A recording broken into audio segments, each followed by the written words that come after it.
como vocês sabem, recentemente nós estávamos com o processo sobrestado, quer dizer, suspenso, aguardando o voto final, o único voto faltante, que era do ministro Alexandre de Moraes. O ministro Alexandre de Moraes anunciou a retomada do julgamento para o dia 25 de fevereiro de 2022 e, justamente no primeiro dia da retomada, os primeiros minutos do dia 25, ele proferiu o voto a favor dos aposentados e o placar ficou em 6-5. E aí, pessoal, como a votação era virtual, em plenário virtual, havia um prazo para que essa votação viesse a ser pronunciada. E esse prazo era o dia 8/3. A partir da meia-noite do dia 8/3, nós teríamos o pronunciamento final da votação. E faltando poucos minutos, mais precisamente 29 minutos, para que esse prazo acabasse, o ministro Nunes Marques pediu destaque.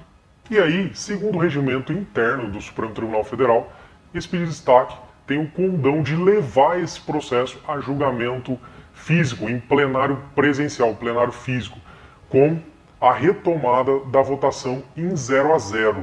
Eu vou me utilizar de uma linha temporal para vocês melhor entenderem, vou jogar na tela para vocês visualizarem que, na verdade, esse pedido de destaque foi desvirtuado, tá? Através, olha só, de algumas informações que vai ficar bem claro. Nas mais altas cortes judiciárias do país, nós tivemos, na verdade, o início desse julgamento da revisão da vida toda no STJ em 2019. Lá no STJ, inclusive, pessoal, a gente teve o reconhecimento da tese em favor dos aposentados por unanimidade. Contra essa decisão, o INSS apresentou recurso extraordinário para o Supremo Tribunal Federal em junho de 2020. E no STF mesmo nós tivemos o início do julgamento em 4 de junho de 2021. Nos dias que sucederam 4 de junho de 2021, nós tivemos 10 votos. 5 votos a favor dos aposentados e 5 votos a favor do INSS. E ficou faltando tão somente o voto do ministro Alexandre de Moraes, que no dia 11 de junho de 2021 fez pedido de vistas para que o mesmo votasse, para que o mesmo proferisse o voto de Minerva. Após o pedido de vistas do ministro Alexandre de Moraes, o processo ficou sobrestado, ficou suspenso, parado durante 8 meses, onde as partes obviamente tiveram oportunidade de novos estudos. Após os 8 meses, o ministro Alexandre de Moraes anunciou a retomada do julgamento e proferiu o voto faltante no dia 25 de fevereiro de 2022. Como todos sabem, o ministro Alexandre de Moraes foi a favor dos aposentados e o placar final ficou 6 votos a favor dos aposentados e 5 votos a favor do INSS. Porém, pessoal, no dia 8 de março de 2022, o último dia para que esse placar fosse pronunciado, às 23h31, o ministro Nunes Marques apresentou pedido de destaque e o processo foi mais uma vez suspenso para que o mesmo tenha nova votação agora em plenário presencial. Olha só, pessoal, e é exatamente sobre o pedido de destaque do ministro Nunes Marques que eu quero fazer algumas considerações adicionais. Porque, primeiramente, pessoal, o pedido de destaque ele tem um propósito de acontecer.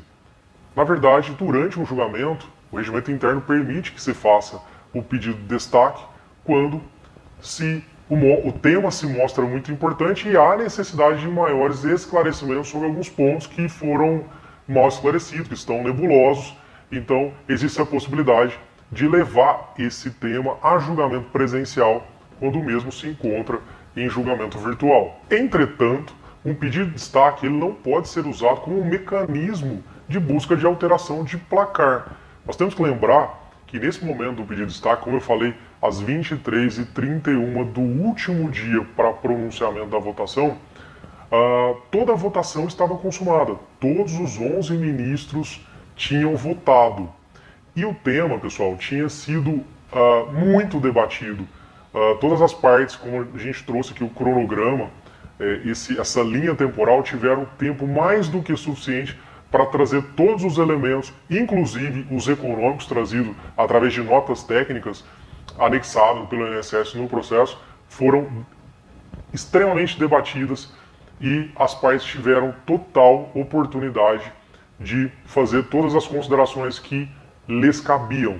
Me parece que fazer um pedido de destaque nos últimos minutos para o pronunciamento dessa votação fere diretamente ao menos dois princípios, que é o princípio da segurança jurídica, uma vez que já havia uma expectativa enorme a respeito dessa decisão, desse colegiado que foi formado, e o outro justamente fere o princípio da colegialidade, uma vez que todos os ministros tinham votado e o assunto tinha sido demasiadamente debatido. Aliás, pessoal, nesse ponto, um fator importante aqui para destacar é que tanto os votos que foram a favor da tese quanto os votos que foram contra têm um denominador comum, concordam com um ponto, que a tese é uma tese de exceção. Essa revisão ela é uma revisão de exceção, ou seja,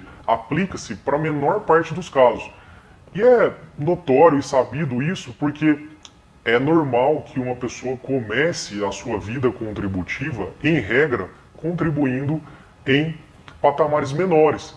E, ao longo do tempo, ela vai aumentando gradativamente essas contribuições.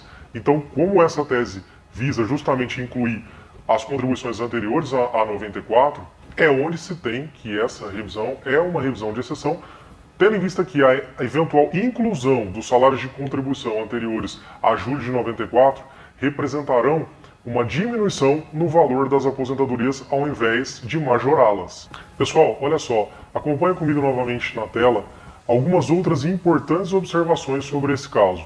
Com o pedido de destaque do ministro Nunes Marques, e tendo em vista que o relator do processo, o ministro Marco Aurélio, que inclusive foi favorável à tese, já se aposentou, nós temos agora a possibilidade de seu voto ser absurdamente desconsiderado. Por que eu falo isso, pessoal? Porque quem assumiu a vaga do ministro foi o ministro André Mendonça. A posse se deu no dia 16 de dezembro de 2021. Olha só, pessoal, nessa data, o recurso extraordinário já estava em fase avançada e já contava com 10 votos, faltando apenas o voto do ministro Alexandre de Moraes. E aí, a gente tem que lembrar que na data da posse, ou seja, 16 de 12 de 2021, o processo já tramitava há anos no Supremo Tribunal Federal, porque o mesmo foi protocolizado em 22 de junho de 2020. Nessa data, é muito importante se citar que o ministro, hoje, André Mendonça, era, na oportunidade, membro da Advocacia Geral da União, pelo governo federal. Por isso mesmo, pessoal, que o voto relator Marco Aurélio, ele necessita ser mantido, porque no presente caso, é nítida a suspeição do atual ministro André Mendonça com relação a julgar esse caso, a proferir voto nesse tema. Se não vejamos o que dita o artigo 144 do Código de Processo Civil.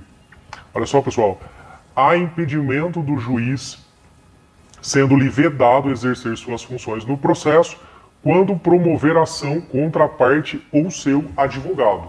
Então, como nós dissemos, na data em que o ministro André Mendonça, em que pese seu notório saber jurídico, assumiu a vaga no Supremo Tribunal Federal, o processo encontrava-se extremamente avançado. E até aquele momento, o ministro André Mendonça era membro da Advocacia Geral da União, que promoveu, obviamente, esse recurso extraordinário em desfavor dos aposentados. Até para ilustrar o que aconteceu, eu gostaria de me valer de um exemplo trazido pelo Dr. João Badari, que é amicus curiae nesse processo, atua pelo IEPREV, Instituto de Estudos Previdenciários, onde ele traz que nós estamos diante de uma partida de futebol de dois times, um time de camiseta laranja e um time de camiseta azul.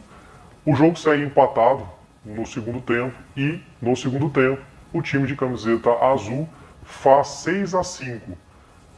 E, nos últimos segundos dessa partida, a poucos minutos do juiz apitar e pronunciar o placar, um dos jogadores do time laranja, por ser dono da bola, vai até ela, pega a bola e declara o fim da partida e o reinício da mesma em 0 a 0 em uma outra oportunidade, em uma outra data. Então, pessoal, eu espero que o Supremo Tribunal Federal se manifeste, ao menos sobre 2 pontos nesse momento crucial, em busca da credibilidade, inclusive, de suas decisões. Primeiramente, quanto à necessidade da manutenção do voto do relator, do então relator, o ministro Marco Aurélio, em detrimento da suspeição do ministro André Mendonça em votar nesse processo, uma vez que o mesmo era membro da Advocacia Geral da União até sua posse no Supremo Tribunal Federal, e também quanto à função teleológica do pedido de destaque, havendo a necessidade aí de uma modulação dos seus efeitos e também com relação ao seu uso em observância aos princípios da segurança jurídica e da colegialidade. A união do brasileiro nesse momento é muito importante em favor da revisão da vida toda, porque essa não é caridade aos aposentados, mas sim direito que lhes assiste. Afinal de contas, pessoal, os aposentados contribuíram antes de julho de 94 e suas contribuições foram simplesmente desconsideradas no período base de cálculo da sua aposentadoria. Eu agradeço a atenção de todos.